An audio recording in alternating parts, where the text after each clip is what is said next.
Well, welcome everybody. Welcome to another episode of Call Me Mr. Broadstreet, broadcasting, of course, this weekend over the July 4th weekend. But of course, as we're taping this, we just celebrated Paul's birthday, and of course, remembering Brian Wilson as well a little bit. Would have been tomorrow at this point, June 20th. And what I've got is Mr. Fred Velez with me. Fred, welcome aboard. Welcome on the show. Glad to have you. And go ahead and start by just telling us a little bit about yourself. First, it's nice to see you, Mr. Broadstreet. It's great to be on your podcast. A little bit about myself. I'm a former New Yorker. I'm now living in Pennsylvania, and I've been a big fan of both the Beatles and the Monkees, among many other wonderful artists over the years. I'm a collector. I'm an author of two books about the Monkees, and I've been to several of the big shows with Paul McCartney, Ringo Starr. My very first rock concert was George Harrison in 1974 at Madison Square Garden. Um, I've been to Beatle Fest. I've emceed the Monkey conventions in the 80s and into the 2000s with the Davy Jones Memorial Convention, a few others after that. Um, I've had the pleasure of meeting a couple of the Beatles and a few of the Beatles in person, including Pete Best, and also the three major ones. Not that Pete Best is not major. Please forgive me if I insinuated Of that. course. No, no, of course. Mhm. And it's just I've been, as you can see from my background, I've been a bit of a collector over the years. But overall, I just consider myself a fan of 60s pop culture and love listening to the music, still listening to the music and still enjoying um the great phenomena that happen, like the Beatles, the Monkees, and many of the other great artists that have come along over the years. Excellent. Well, no, excellent. And, that can lead us into many different topics, of course. Didn't have, as we talked before, we didn't have anything super scripted for today, but, I'll definitely be asking some questions. We'll be showing off some memorabilia and everything. So I guess the first question, probably the most obvious one I'm going to go with is, well, maybe two questions. First, when did you kind of start getting into the Beatles and solo Beatles? And I guess the follow-up question, same for the Monkees as well. Pretty much the same way everybody did got into the Beatles when they first came to America. All the excitement, all the hoopla of them appearing on the Ed Sullivan Show, the records being played on local radio stations like WABC and WMCA and many of the other top 40 stations at the time. People like Cousin Brucey, Dan Ingram, Murray Decay, boosting them. And it was just an exciting time. I remember when I went to summer camp during the summer of '64 that I got a little homesick, and one of the things that got me going through the summer was that all the cabins had AM radios, and they were all tuned to like WABC and WMCA, and they were all playing Beatles and Rolling Stones and Four Seasons and all that stuff. And it just helped keep me sane during that summer. And of course, things like the Beatle cartoons, it came in '65, stuff like the Sergeant Pepper album, seeing their movies, Hard Day's Night Help. Yellow Submarine was the first Beatle movie I got to see in the theater, and my mind was blown, and that from seeing that, and you know, following their career over the years, and later on, uh, just collecting records. The very first Beatle record I got was one that was given to me by my cousin, who gave it to me as a gift. Was the Something New album, the Capitol one. Yep. So that was my first Beatle record, and that's still one of my favorite Beatle records. And just collecting the records after that, and just following them, like in the magazines at the time, and getting the books like the Hunter Davis book, Mhm. and just just accumulated after that. So I'm glad, I'm glad that the Beatles came around because they were very exciting uh, phenomena, amazing music, amazing personalities. And the same thing could be said of the Monkees when they first came on the scene in 1966. I actually became aware of them through their music on the radio first before I discovered there was a TV show. I heard some of the hits like I'm a Believer and Mhm. Last Train to Clarksville and a little bit Me, a little bit You before I realized that they were on TV. And when I discovered them on TV, I just kept watching the show from that point on. And what's neat about having been a Monkees fan over the years was that opportunity of meeting them and getting to know a couple of them. I knew Davy Jones and Peter Tork, both swell gentlemen and very greatly missed. And working in the late 1970s and 1980s in the monkey conventions, including the big 20th anniversary convention in 1986, and just following them.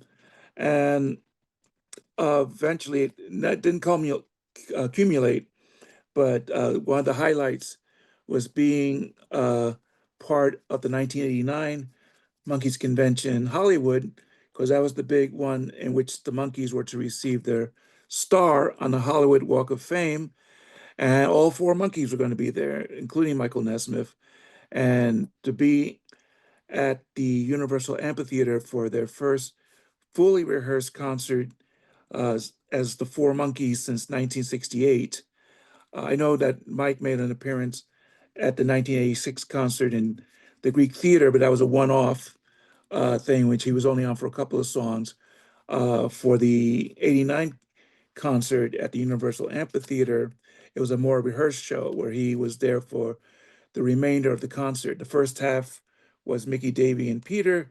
Then the second half of the show included Mike, and that was incredible. And then the next day, the Monkees received their star on the Hollywood Walk of Fame, in which I was part as one of the MCs of the convention. I was also part of the security staff when the Monkees were to get their star in front of the Vogue Theater in Hollywood, where their movie Head premiered in 1968. And it's where I got my picture taken with all four Monkees, as you can see right there. And this is the Oh, front cover of nice. my first Monkees book, and that's the picture taken of me with all four Monkees, including in the back is a gentleman, Lawrence Haley, who was part of the Monkees band at the time, and he's still Mhm. going strong in England with his own band. Uh, so this is one of my treasured possessions right there.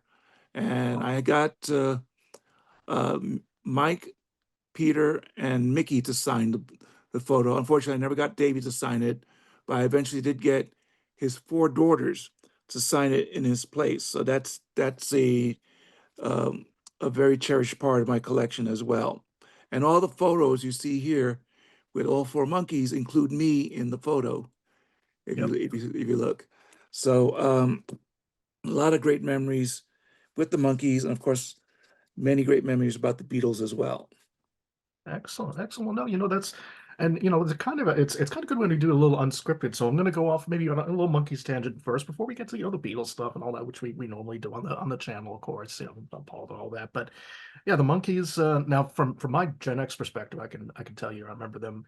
1986, MTV was replaying a lot of their stuff. I have the TV series on two DVD sets somewhere back there in the archives. I remember seeing kind of the Hoop of the reunion, getting a whole bunch of their tapes and everything, and I got to meet Mickey at the 2024 fest. So describe a little bit about meeting them and kind of meeting them as a group individually. What were kind of the personalities like? And I guess as a follow up, I know I've spoken to I think Charles Rosenay about this. I think you know Charles, right? Of That course, we know Charles and me go way back. Yeah. So go ahead, please delve into that a little bit if you wish. Well, regarding personalities, they were all when I've all the time I've been in their presence and everything, they've always been nice to me. Peter, I knew the longest, so we got on pretty well whenever we got together. The last time we were together was in 2016, during the year of their 50th anniversary, and he was at the Chiller Convention in uh, in New Jersey, and with Mickey and Bobby Hart, and Alice Cooper was there too, was a good friend of theirs, and it was that was the last time I got to really talk and see Peter outside of seeing them in the tours. And I have this here. This is the Birds, the Bees, and the Monkeys album, their 68 album, signed by all four monkeys. Oh, And nice. yeah, it was at the 2016 convention that I got Peter's uh, autograph, and he noticed that Davey signed here, but he signed it to somebody else because I had gotten this record from a friend who sold it to me, and I Mhm. said to Peter. Peter pointed out, that's someone else. That's not signed to you, Fred. I said, I know. A friend sold me this, and Davey had signed it. So when Peter signed his, he said, to Fred, for real, to Peter Tork. I like that. Yeah, and I got Mickey and Mike to sign it as well. So I got all four autographs on this, as well as on a another magazine, all four autographs too, which I unfortunately didn't bring on, but that's okay. But that to me is a biggie as well. Um, Individually, like I said, they were all nice whenever I met them or gotten to be with them. Davey, I actually got to work with one of his books. He had a book out called The Mutant Monkeys Meet the Multimedia Manipulator or something like that, uh, which was one of his books that used computer graphics in it. And he actually invited me to his home in Beavertown, Pennsylvania, and my job was to go through a trunk that he pulled out and go through his memorabilia and pick out stuff that I thought as a fan would work well in the book. And looked inside this trunk and I was going, oh my God, oh my goodness. Uh, um, I just died and went to monkey heaven, because there was all this fantastic memorabilia, photo albums, everything. So I went through it and I found several photographs, which I thought, excuse me, which would be appropriate for the book, including pictures of Davy with Pete Townsend of The Who, Mhm. Barry Manilow, photos from their 1967 tour, uh, production photos from the movie Head, a lot of great stuff. And Davy did use a lot of my suggestions in his book. Um, and Davy was a very nice, sweet person. One thing I've noticed about, and this is about all four of them, is that they're very nice, but they could be intense because unfortunately they had been ripped off over the years. Um, and they were always a little suspicious about people who approached them, whether, well, what does this person want out of me? And then Mhm. when they realize that you're okay, they're cool. And so that's sort of the impression I got with all four of them, that they all had the good side, but it was also this always side, oh, don't get too close, you know. Michael Nesmith, very nice gentleman. I never got to know him as well as I knew Davy and Peter, but every time I met him, he always paid attention to what you were saying. He always looked you straight in the eye and paid attention to what you were saying as if it was the most important thing for him to hear.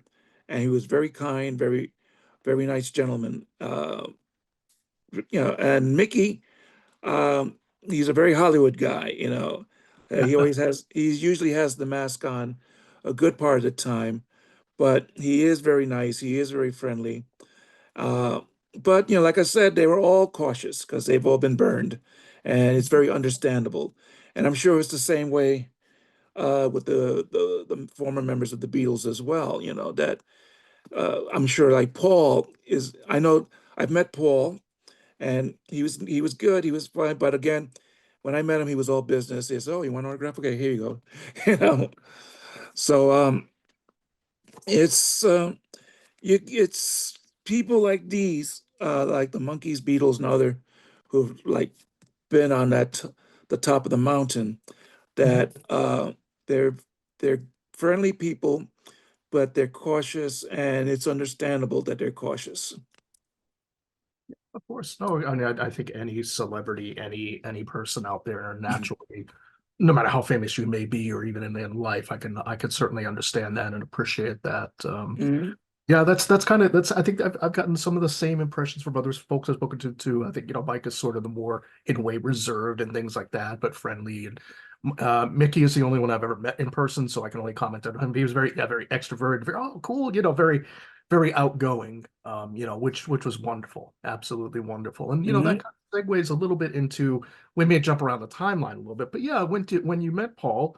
So I remember from, like I said, from Ed's Pop-O-Matic podcast. Also check that out, folks, out Mhm. there. Basically, when you got to meet him, it sounded like twice, but it could be more. But if you wanted to start with maybe the first time you met him and subsequent times, or Yes, this was during the time that he was promoting the Press to Play album in 1986, Mhm. and he was already doing some publicity. And in fact, I was working a temp job at the time, and he was at Radio City Music Hall, which was just about a block away from where I was.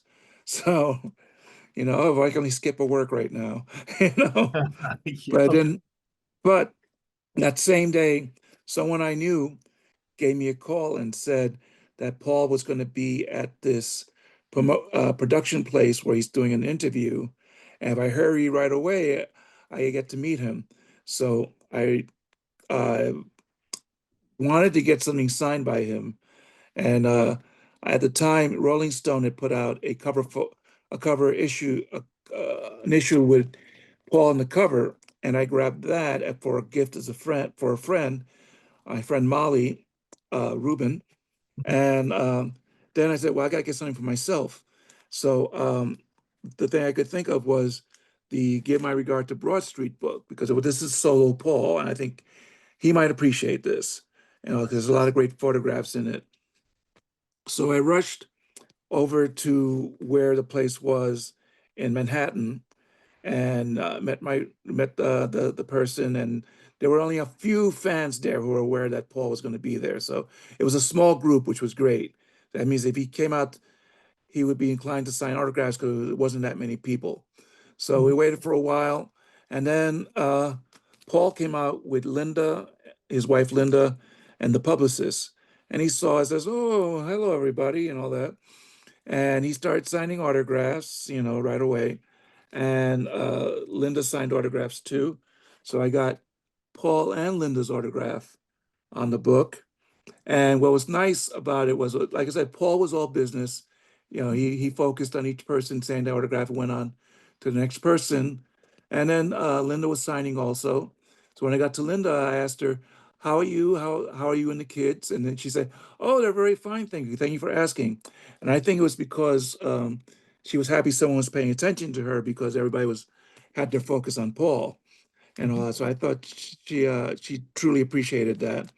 And then it was after signing the last autograph, Paul, Linda, and the publicist got into the waiting limo with the smoke glasses, but I could just about see their images in the windows, and I gave him a thumbs up, and Paul lowered down the window and gave everybody the wings thing or whatever. No, I think I gave the wings thing. Yep. And he said, "Goodbye, everybody." And they were off, and that was amazing. And then on the bus on the way back home, it suddenly hit me, and I'm looking at the autograph, and I'm going, "I just met Paul McCartney." I would have So, been guarding that thing tight on the train too. I've been like, oh oh, yeah. I had this like this. Anyway, Wow. and then some years later, I worked as an usher at the New Amsterdam Theater that's leased by the Disney organization, Mhm. Disney Theatricals, and I was ushering there when the show Mary Poppins was playing the theater. This is the same theater that the Lion King musical premiered at, and so Mary Poppins was the current show at the time, current show right now at this moment is Aladdin, which I had the thrill of having uh, ushered there for about 4.5 years before I had to uh, unfortunately retire for due to health reasons. Mhm. But um, one day, this was 2012 in February, Mhm. that Paul, no, excuse me, that there was I was working the matinee at the show for Mary Poppins, and at the New Amsterdam Theater is on the orchestra level in the back is a secret door in which they let in celebrities who are coming to see the show. So I'm assigned on the aisle where the secret door is. So I see all the security guys. Just the show is starting. The orchestra is playing the overture, and all the security guys start heading towards the secret door. I says, "Oh, I guess somebody big is coming." So they usher the person in with some other people. The person comes in underneath one of the overhead lights, and I see it's Paul. And I put my back against the wall and say, "Be professional, be professional, be professional." So they seat Paul in the aisle closest to where I'm working. So I could see Paul from the back. I could see the back of his head through the show. And during the second act, before the second act starts, is the intermission. And there's a exit that has a foyer, and they had set up some seats in the foyer for Paul and his company to go in there and just rest so that people don't bother him during the intermission. So as the intermission is about to start, they escort Paul towards the foyer, and the doors will be closed. And he's passing me, and I just give him a little nod, as he goes in. And I saw his the wife Nancy and their Paul's daughter uh, there as well. And I said hi, and 'cause I recognized her. And then the second act starts. They bring Paul back out to his seat, and during a part of the show, uh, Carl, the head of security, comes up to me, "Fred, follow me," and he leads me to the aisle where Paul is sitting. He says, "Now you and I are just going to stay here, and just keep an eye on Paul. And if anyone comes near or starts to head towards him, you just go over and politely say, please, and move on, or go back to your seat or something like that." So I'm tasked briefly with guarding Paul McCartney. So that was an amazing moment. Uh, so the rest of the show goes on, everything's fine, and then my next assignment is to open up the exit doors, and at the same time, Paul McCartney is being escorted backstage to meet the cast of Mary Poppins. So as people are exiting, and I'm keeping the doors open for them. Uh, some people look up to me and say, "Was that Paul McCartney in the orchestra?" I said, "Yes." I says, "Move on, move on." Then afterwards, when everybody's out of the theater, the only ones there are us, uh, sweeping the seats to make sure nobody lost anything, uh, like cell phones, whatever. And the curtain goes up, and there's Paul with the cast of Mary Poppins taking photographs, and and they're like besides themselves Of at that course. moment themselves. Then later, as we're waiting before we're dismissed, Carl comes by with Paul McCartney, and he's talking to Paul, and he has a picture taken with Paul. And I wish I could have signaled. Carl said, "Can I be in on that too?" You know. Of course, But yeah. didn't happen. But that's okay. I was close enough, you know. I mean, I met him once in '86, and I got to work that close to him again. So those two occasions were incredible. And the last time I got to see Paul in concert was in this is the 2017 when they did his uh, uh, I forget what's the name of the tour. One-to-one tour Mhm. in uh in 2017. And let me just get this if I can get there it goes. 2017 tour. Now, as I'm Yep. sure everybody knows, that tickets for Paul McCartney are not cheap, very, very expensive.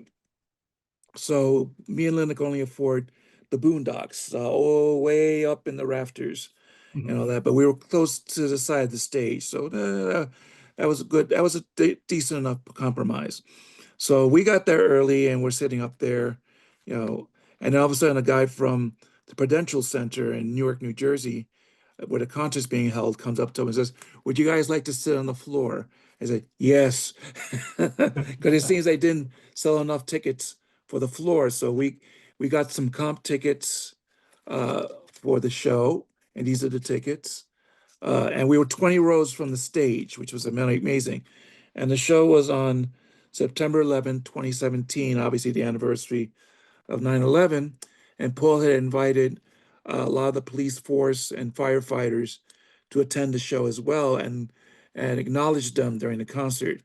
And one of the funny things is we got a voucher for snacks at the concert, which we never used, but that's Yep. okay. It's a nice little souvenir along with the tickets. Wow. We'll talk about more than twice in a lifetime seeing a meeting or meeting Paul Right. twice in a lifetime, to quote the Yeah, song. and the funny thing is, after the show, my wife Linda looks at me and says, "You know, this is the last time we're going to see him because we're never going to get better seats than that." Ever. You know, and I agree. So, uh, even though Paul has done other concerts since then, that was the last time we saw him in concert because it's true. You're never going to get seats as good as that again. Of course, of course. Wow. Well, also, I know something else was mentioned the other day. So going back to the story that you were telling about being the usher and guarding Paul, thank you, by the way, on behalf of all of us fans and, of course, the entire world. Now, as I understand it, if I'm recalling correctly, and please correct me if I'm wrong, there's also a certain other someone from the band you just mentioned that was playing across the street. Am I correct on that? Yeah, yes. The same day that Paul McCartney came to see the Mary Poppins, Davy Jones was doing a show across the street at the BB King's uh, at the BB King's Club. He was diagonally across the street from us. And I was hoping to attend that concert, but unfortunately I wasn't able to because my mother was not feeling well. And so after Mary Poppins was done, I went straight home. Uh, so I didn't attend that concert at BB King's, and I'm sorry he didn't. But I was told by a fellow usher friend of mine who worked at the show that he was just coming into to the stage door when he noticed Davy Jones with two young ladies walking down the street, and he said, "Oh my gosh, those must have been Davy's daughters. He must have been taking them for a stroll, giving them his memories about Broadway because he Mhm. was the original Artful Dodger in Oliver back Yes. in the early '60s. He was the one that originated the Artful Dodger in the Broadway production of Oliver. So I had come to the theater earlier and went to the stage door, so I didn't get to see Davy. So if I had come a little later, I probably would have seen him and said hello. But oh well, that's the way the cookie crumbles. Well, that's But what universe was is now interconnected. Yeah. yeah, but the sad part is that if I'd gone to see that show, I would have seen Davy for the very, very last time. Um, because as we know, about almost 10 days later, he passed away. So, it's bittersweet, but I'm glad that I've known Davy Jones for the amount of time that I've known him. And like I say, he was a nice gentleman, a fantastic performer and entertainer, and he's greatly missed by all the fans. So we all miss him, and I mean, it's just it's all these icons, all these geniuses. I would say that that we miss. Certainly, certainly Davey. Certainly, very recently, as we're obviously taping this, we know Brian Wilson. I mean, my goodness, a very huge huge loss. Him, Right. Sly Stone. We could go on, and I'm not. Well, just the other day, as you know, from this taping, we just Yep. lost Lou Christie. Yes. which was very, I've seen Lou Christie in concert several times at the Richard Nader oldies concerts, and he was always amazing. He still had that amazing falsetto, Yeah, and he was 82. So, cherish your musical hero, folks. If you could go see them, please do. I know they appreciate it, and you'll get a wonderful memory out of it. that's how we always do, of course, and whether it's the solo Beatles or the Beatles. And it's funny the connection I just realized, of course, with Davy Jones being at the 1964 Ed Sullivan Show as part of Oliver. The Artful Dodger, speaking of Broad Street, wants to pick a pocket or two. And this is going to kind of lead me into my next bit. Now, I know you said earlier, if I'm recalling everything correctly, of course, seeing George Harrison in concert, 1974. Tell us what that was like and the Oh whole my goodness. story. Now, I'd missed the 1971 concert for Bangladesh, unfortunately, but when George Harrison announced that he was going to be doing a tour of 74 and that he was going to be playing Madison Square Garden, I wasn't going to miss that. And he was playing two concerts. This is back in the day when they had two shows on the same day, an afternoon show and an evening show, excuse me. Mhm. And I got tickets for the afternoon show. And and I just I was going attending Brooklyn. I mean, it's not Brooklyn. I forget. Hunter College at the time, and I Mhm. had just done a finals test, and I told my teacher after I handed in my paper that I was on my way to see George Harrison. He said, "Oh, fantastic! Have a great time." And so I headed down there. My brother attended the concert with me, and Billy Preston was part of the tour lineup. He was part of the musicians, and it was for me it was a great show. Now I know this is the concert tour that George Harrison had the problems with the hoarseness, where he got laryngitis, Yep. and it was difficult for him to sing during certain parts of the show. You could hear the strains in his vocals, but he soldiered on and he got through it.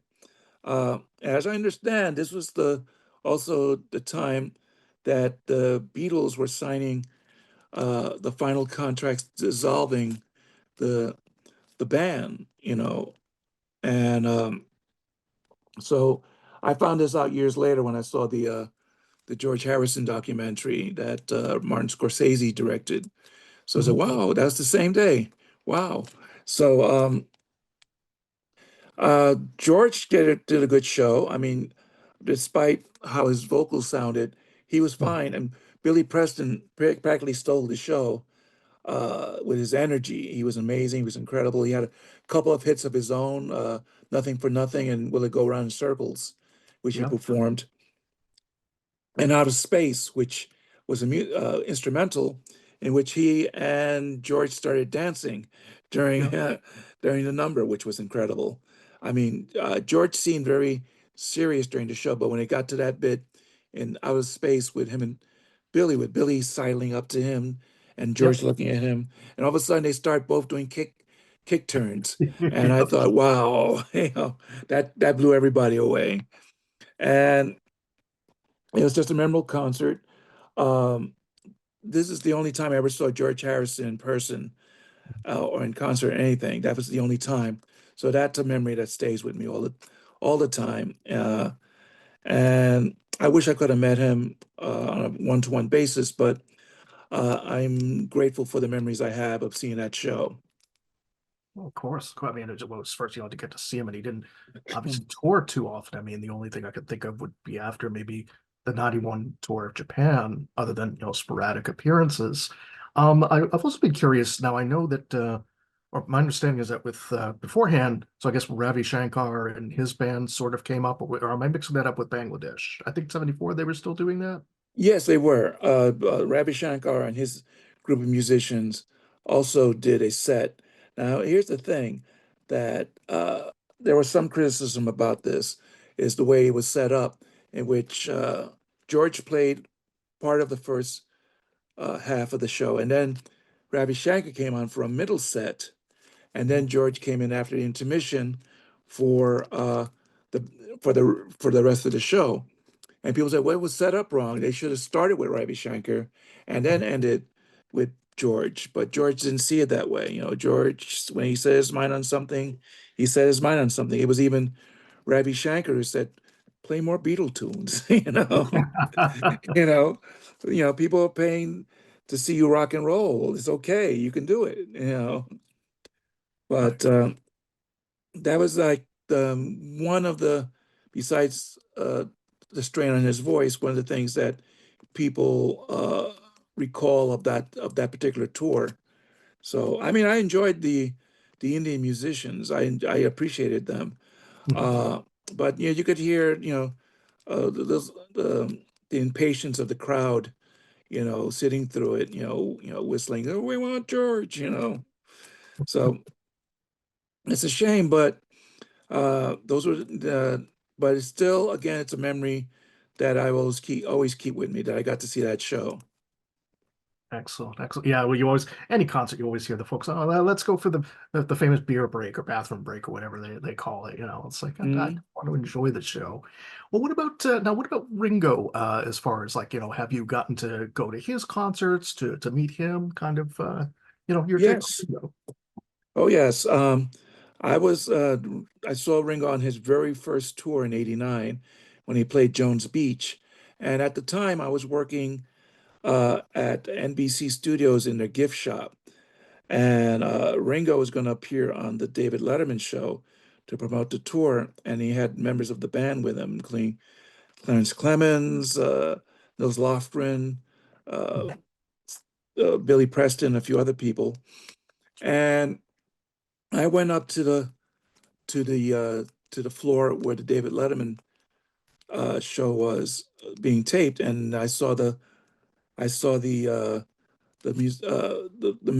people in Ringo's band hanging out till they were called in, and then Ringo showed up, and I was just a little, I didn't want to.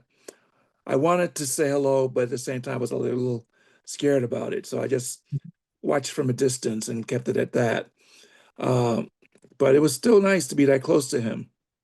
And then seeing him at Jones Beach was great. I had a seat towards the back of the orchestra, in the stands, but I had Mhm. friends who were at the show, and they said, "Fred, there's some empty seats in the orchestra." And said, "Yeah, yeah, yeah. Just go like you're supposed to go."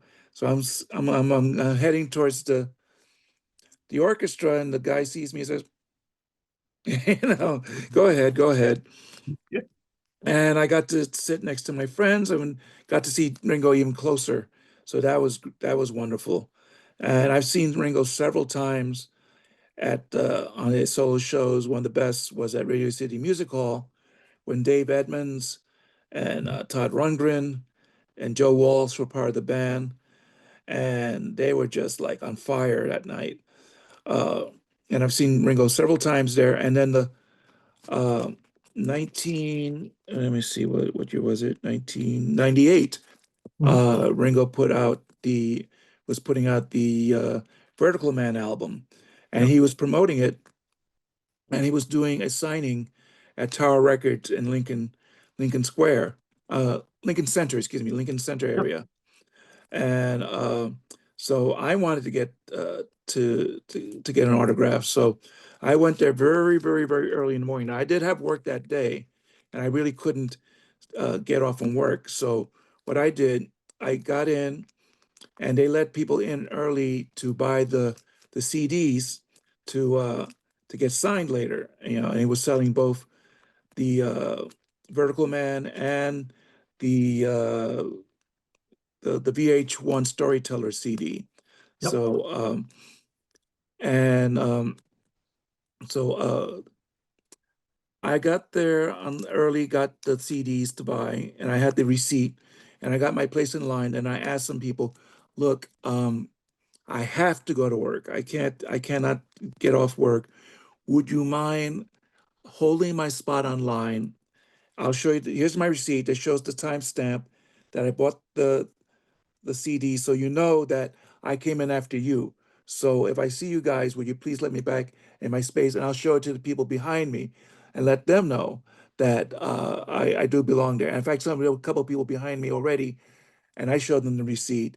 So they said, sure, no problem. So I go to work, I finish my day, I rush back to Lincoln Center to the Tower Records, and I find the guys online and I said, I'm back. Here's my receipt.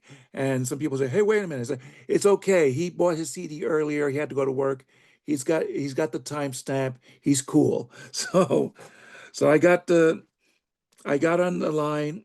Ringo came about, I would say, a half hour to almost an hour later. Uh, and then the line started moving, and I got into the Tower Records, and we were getting closer and closer, and I could see Ringo in the back, seated at the table, and he said, "Get your CDs ready, guys." So I got my CDs ready to be signed, and I had, even though I had a camera, I really couldn't take. We weren't allowed to take photos with Mhm. Ringo, but I was able to take a couple pictures of him from the side on the tables, where he was sitting. Yep. And finally, it was my turn. And I got up to him, and I was a little nervous, and Ringo could sense I was a little nervous. And he reached out his hand and said, hi, hello. And he offered his hand to me, so I got to shake hands with him. And he signed my CD, and here it is, Vertical Man, signed by Ringo. Yeah. And Oh, I wow. found, and again, there was a case where on the way home, I just met Ringo, Yeah. and I found out later that a friend of mine was at the same taping, I mean, the same signing, and Mhm. he was videotaping it from up on the second level of the Tower Records. It was a two-level store, so he Yep. had a good view of Ringo from where he was, and he zoomed in and zoomed out. And fortunately, he zoomed in just as I got my autograph, so you could see right there Oh, wow. Ringo and me. Yep. That's my back, uh, facing the camera, and he's shaking my hand. That was the exact moment that Ringo shook my hand. So I have proof, folks, that I was there, and I shook Ringo's hand. And this Wow. picture is in my first Monkeys book. A little bit me, a little bit you, the Monkeys from a fan's perspective. So you want to get your own copy of the picture, get my book. Buy me book, buy me book. Peace and love. Peace and love. Yeah, exactly. Peace and love. Buy the book. Peace And and I will love, be linking peace and that. love, peace and love. And I will be linking that below, folks, by the way, too. I'll be linking that in the description. That is so cool. God, I would be just as nervous. I would just, my hands would be shaking and I'd be just, well, oh my All God. right. Oh yeah, definitely. But Paul and Ringo weren't the first Beatle that I got autographs from. I got it also from Pete Best. He was the first Beatle I got a autograph from, and he signed both this, which is a collection of I think the not the Star Club, the Deco editions, I Mhm. believe. Let me just make sure because I always get mixed up with this. Oh no, these are recordings that Pete Best did himself. Mhm. So yeah, this is a real Pete Best album. But he not only signed this, he signed this one too, which I think everybody knows about, Oh the yeah. Best of the Beatles, which is of course Pete Best. And he signed, I don't know if you can see it. It's about Let's see. Oh, there just we go. about Yeah, I can. you can If you just hold about for a see it. second, yeah, you can kind of see the signature and the little bits of it. But yes, I can see it with the B and the E and the sort of that angle that he signed at. Right. So yeah. So Pete was actually the first Beatle I got to meet and got an autograph from. Ring Paul was the second one. Ringo was the third. I almost got John Lennon's autograph. Almost. This was about 1978, 79. I lived in New York at the Yep. time, and I knew where he lived at the Dakota, and I actually saw him in front of the Dakota about 78 when I was in the area, and I went to the Dakota. There were a bunch of fans there, and he came out with Sean and Yoko. Sean was like a little baby at the time, Hmm. and he said hello, but he didn't sign any autographs or anything.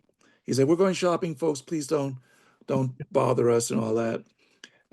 Then about a year later, I decided I'll take a chance, and I went to the Dakota again with a copy of the paperback edition of In His Own Right and a Spaniard in the Works, Hmm. hoping they would sign it.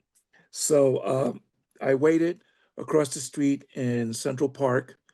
I had a view of the entrance just in case I saw him or whatever. Then I waited a long time. Then I saw a horse and buggy, one of the horse and buggies that goes around Central Park, Yep. uh, pulling up to 72nd Street. Hmm. And I saw the couple that were in it. And one of them I recognized as Yoko. I said, "Oh, that's Yoko. The other one is John." So Yep. I ran across the street. I know they saw me running across the street. They pulled up in front of the entrance of the Dakota, and I held out the book. I said, "Mr. Lennon, would you mind signing this?" And he looked at me nice and he said, "I'm sorry, but I don't give autographs." Oh, And I said, oh, "Okay, that's all right." man. And Yeah, yeah, I yeah. backed No, up. no, I get it. Yeah. I didn't want to push it because if John asked nice once, he will not ask, if he said no nice once, he will Yeah. not say no nice twice. You know? So I left it at that and hoped that there'll be another occasion. Sadly, there was no other occasion, but that was, but at least I got to see John Lennon in person. I actually got to talk to him for a second, but I got to talk to him. Wow. Oh, and that's amazing. I mean, especially for, like I said, someone of my as a kind of a second or third, whatever Gen X would be considered. I mean, when there was four Beatles around when I was little, of course, but never having really gotten to to know as much about John until later. That's amazing. But I get what you mean. I mean, in retrospect, you're thinking, oh God, I had the opportunity. But in the moment, you're also trying to treat the celebrity as as a fellow human being first. So I kind of understand, I think, where you're coming from with that. Well, that's what I've learned over the years, especially having worked in public relations like the Disney organization, Mhm. is that you give the celebrity, the famous person, their space because, yeah, they know they're popular. Yeah, they know people love them, but at the same time, they want to be treated like a normal person. You know, it gets heady for them, and you want them to feel comfortable. So uh, if you're in the presence of somebody that you really admire and all that, the best thing to do is not to bug them. You don't Mhm. let them be. If they want to say hello, that's on them. They want it. They instigating it. You can say hello. They'll give you a nod, and that's nice enough. Yeah. But don't push it. Never push it. I could tell you this happened to me when I was working at Disney, and it was during the run of Aladdin. Mhm. That we've had several celebrities come to see the show, and including I remember being in the lobby when Aretha Franklin walked in, you know, and that was well again, I recognized her as Aretha Franklin, but I gave her space. I didn't you know whatever. So Aretha, and didn't do that. That's totally unprofessional. Um, and also there was a time that it paid off to have been like that because one time Hugh Jackman came to see our show, and a lot of people were excited that he was there. When Hugh Jackman is a huge star on Broadway. Besides the movies he's made, like with the X-Men as Wolverine, the Les Miserables movie, and other Mhm. things he's done. He's also done a lot of Broadway. He was in a production of Oklahoma and several other shows, and he's a huge draw. He's an incredible draw on Broadway, and he's hosted things like the Tony Awards uh, and things like that. So during intermission, Hugh Jackman actually went to all the theater staff at the theater and said, "Hello, how you doing?" And he came to me and said, "Hi, how you doing?" Says, "Fine. I hope you're doing well. I hope you're enjoying the show." Yes, we are. He said, and I said, "Thank you for being here." And I said, "Thank it. It's a pleasure." So it's moments like that that make it worth it. That Mhm. when the celebrity comes to you and says thank you, Yes. and says hello, that means a lot. It makes it extra special. That is, and now the thing I haven't covered with you with that is you were mentioning Pete Best. I did get to meet Pete Best in 2022. The only in-person Beatles autograph I got. I found him to be very warm, very kind, very generous. If you don't mind me asking, did you get that particular autograph from him? Was it a Beatles convention or event or Uh, one? it was when he made an appearance on the Howard Stern show. Okay. He was going to be a guest on Howard Stern's radio show, and this was back in the mid '80s. I forget. He didn't Mhm. date it, I don't think. I don't, no, he didn't date the. Okay, He so we'll go decided, about 40 years ago or so, give or take. I would say, when Yeah. Howard Stern was more big on the radio, Mhm. uh, and he signed it to me, Fred, which is very nice. But when I think it was this album, I think it was made both albums he signed for me. Mhm. Uh, but at the time, so I was there. I knew where the Howard Stern radio studios were. Mhm. Uh, so I went down there and I waited towards the front, and I noticed this guy entering, and then I realized at that second, oh, it's Pete. So I rushed in, and he was just about to go through security, and I said, "Pete, Pete." And he looked around and said, "Yeah." He says, "Hi, would you mind signing these records?" "Oh, not at all, not at all." And he was very friendly, very, very, very, down to earth, no airs whatsoever. He Yes. was very nice. And then I met him again at a Beatle convention, in which I had the other record which he signed. Um, and again, wonderful gentleman, very kind, very warm, and you know, uh, and I had the copy of his book, Beatle, uh, Mhm. which I had at the time. Unfortunately, I don't have it handy, but I, he signed that too. And again, very nice gentleman and one of the nicest people you could hope to meet. I concur. Yes, that's 2022, same thing. I'll relay a funny story as you're cover your water real quick. 2022, got to meet him in the Massachusetts area here. Said, yeah, of course I'm going to go. So to make a long story short, I've covered this on the channel previously. He got in line, signed the autograph, did a photo. I just told him, thank you for being part of the story. He goes, oh, you're welcome. He's very quiet, very nice, very unassuming. A little bit afterwards, there was at his table there was a box of Dunkin' Donuts. There's a couple donuts left in the box. So a couple fellow Beatles folks that we know were at the convention at the same time. They're like, oh, you see Pete Best DNA. I'm like, I know, right on the donuts there.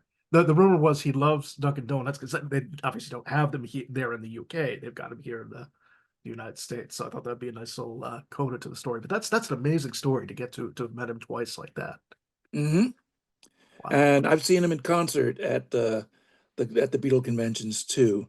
Um, so and again, he was the drummer of his band. He didn't sing Mhm. with the group, but he did a good job. He's a good drummer. He's a good Yeah. drummer, but um, we know what happened with him in history.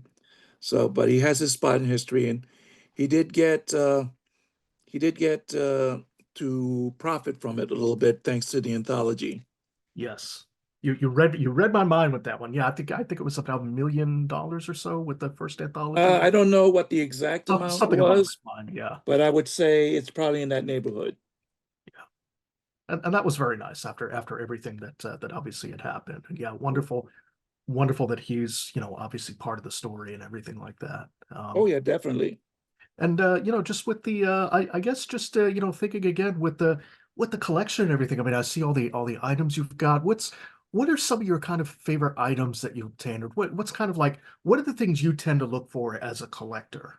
I guess That's, my I thoughts. love the music, so I like to get some recordings. I've got some albums and things which I like. I like the Something New album Hmm. is one of my favorites. I didn't get any of the John Lennon box sets, but I do have one, the Lennon Anthology box set, you know, in a cube, which the recent Mind Games that cost an arm and a leg plus Yep. is in a cube fashion as well. So I'm glad I got this. This is a nice one. Uh, I don't know if you could see him behind me. There he is. Oh yeah, is that I see George? I believe that's You can see George. George, one of Yeah, the we go. like one of the McFarlane Yep, uh, figurines, and I got my yellow submarine up there. I see it. Yeah. I got videos back here, Beatles. I got Paul McCartney. I got some rare stuff. Yeah, yeah, Uh, I could see the McCartney years. I could see the other stuff right beside, well, right behind where George is standing, where George mhm. figure is standing. I got a couple of promos here, which are nice. I Oh, got the man. promo for the Beatles collection, the 999. Oh, Uh, this is a two CD set that has samplings of the sample of the songs from from the 999 releases. So that's pretty nice. Uh, from the big black box for those that may not know. right, exactly. Yep. And I have a couple of these for sale, folks. He Oh, says. well, we might be talking after this recording's done then. Oh, yes, definitely. And this is a promo for the first anthology. Wait You a know, minute. Okay, I think I've seen pictures of this, but I haven't seen this one too often. That is nice. hmm there it goes. It's incredible. With a nice little booklet attached to it, which just gives you a brief thing of the songs. The songs are One After 909, Leave My Kitten Alone, and Yep. I Love Her, Three Cool Cats, and I Want to Be Your Man. So each Beatle is represented on the tracks. So that's cool. And here's a funny thing about this one, in Mhm. that there was a thing. Let me get this right. Here it goes. This is how it goes. There was a thing where you could write in to get a promo of the BBC's collection, the same type of thing, Mhm. promotional CD Yep. of the songs from the BBC. And unfortunately, I didn't get it. It was a contest of some sort. So, I thought, okay, I didn't get it. And then one day, after the anthology premiere and everything, I see this package in the mail. I open it up, and it's the promo for the anthology. So, okay, I lost out on one, but I gained on another one. So cool. Uh-huh. And I showed you the autographs. Yep. Now, here are a couple of things I like. I think these are repros. I don't think these are originals, but still, it's the concert programs Oh from yeah. the Beatle tours from 1964, Yep. 1965, Yep. and 1966. So I Those. have all three of them, which is pretty nice. The photographs are great. So you could listen to like the Hollywood Bowl CD or any of the bootlegs are out there and Yep. pretend that you're at the concert by holding one of these in your lap. I love the 66 too, kind of that little more pop art. Looks like kind of a little Andy Warhol inspired with the different little Yeah, let me just pull that one out again. strips, There I we go. think. There it Yeah, goes. yeah, that's pretty cool. It is very nice. And let's see what else I got. Oh, okay. Now I actually knew uh, May Pang for a little bit through a mutual friend of ours who had passed away. And my friend uh, had given was given a promotional T-shirt of the rock and roll album, which he, was given to me, and I later sold it. And I still wish I could have held on to it, but it's okay. It's whoever got it is somebody I'm sure hopefully appreciates it and probably sold it for more than I sold it for. So That's always the case. God, right.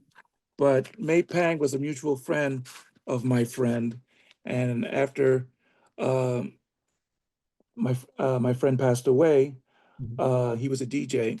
Um, I found out that May Pang had been his friend also, Mhm. and she told me a couple of stories, like the time my friend uh, May had given my friend a John Lennon's telephone number at the Dakota. So uh, one day, my friend was talking to somebody, and he said, "Would you like to talk? Would you like to? You want to call John Lennon?" I said, the other guy said, "What?"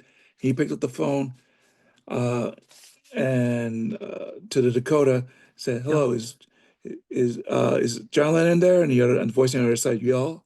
Says, "Okay, okay, thank you," and he hangs up. Wow. So he made a prank call to John Lennon. So, but still, Not many when I people can met, say that. Wow. yeah, and lived. Yeah, yeah. But uh, May had put out this great book, Karma. Yes. The photographs she had taken with and took with John Lennon, and she was at the premiere of the Harry Nielsen documentary. Who is Harry Nielsen, and Mhm. why is everybody saying these things about him? And she was there, and she signed the book for me, which was very nice. Oh, So that's a wonderful signature. So, yes. Fred, So enjoy my through my eyes. To enjoy. Oh, enjoy. It looks like my John. See him through my eyes. Am I reading that yeah, right? uh, to Fred, enjoy my John, see him through my eyes. Yeah. Wow. And she signed it, which was very nice.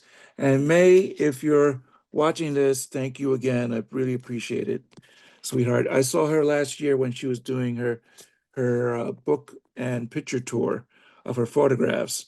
So it was nice to hook up with her again for a little bit. And she's a very sweet person.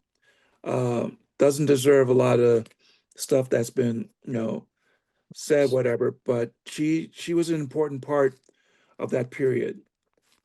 Definitely. And she has the documentary of her and John, The Lost Weekend. So I'd recommend folks to see that, to get a better idea of what of that time with that May spent with John. Course. Of course. And if she happens to be seeing this, wow. Well, first of all, thank you. But yeah, but that is so cool. That Hmm. is amazing. Wow. I mean, it's just amazing all the stuff you have, the stories that you've shared and everything.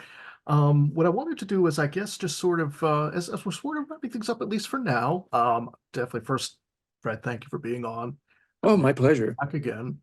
I mean, we as fellow collectors, as fellow fans, as knowing all these people that are part of the story, whether they played a more outsized part in the story or not, it's all part of the same story, part of this wonderful thing that we enjoy with the Beatles, with the solo Beatles. So with your books and everything, where can folks find you? And tell us a little bit about, the books that you've got available and anything else you wish to plug. Sure. Well, folks can find me on most of the usual social media. You can find me on Facebook, on X. You can find me on Instagram and MeWe, which is a good social site. So I would recommend those. For my books are these. A little bit, my first book, A Little Bit Me, A Little Bit You, The Monkeys from Fans' Perspective. All my stories about being with and working and with the monkeys, along with stories from other fans and their stories about their experiences with the monkeys. And my most current book, A Little Bit Me, A Little Bit You 2, The Monkeys from International Fan Perspectives, with my stories, as well as stories from fans from all around the world, from Japan, Australia, England, Portugal, all over, and their experiences with the monkeys. And I have two exclusive interviews in here, and uh, one with Valerie Carys Vinay, the widow of Nick Vinay, who discovered the Beach Boys. And she was an actress at the time and actually was Davy's uh, stand in on the Monkees. And she appears in many of the episodes, including Monkeys a la Mode, where she had a featured role in that episode. And she's like I said, she was married to Nick Venet, who discovered the Beach Boys, and her interview is wonderful. And I hope people who are fans of Valerie will look into that. Also, Dino Kovis, who is one of the members of the New Monkeys, the group that was put together by Bob Ravelson, Bert Snyder, and Steve Blonner, who were the original producers of the original Monkeys, hoping to capture lightning in a bottle twice, and it didn't quite work out. Mhm.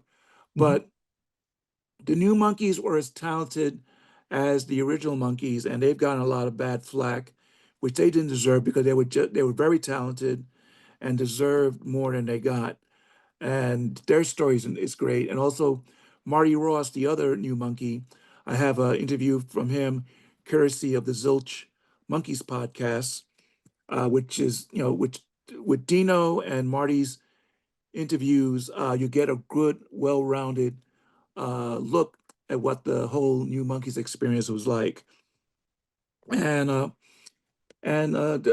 hopefully folks can get these books. They're both available on Amazon to print and Kindle. Also available on this book is available on Apple iBooks, and you could go on some of the ebook uh, places and find them. But I recommend getting them through Amazon for both the print and Kindles. If you want to get autographed copies, you could go on my website, freddiePop.wordpress.com, where I've written several articles on the Monkees, recent articles on Charlie Watts after he passed away, and on Ringo's birthday.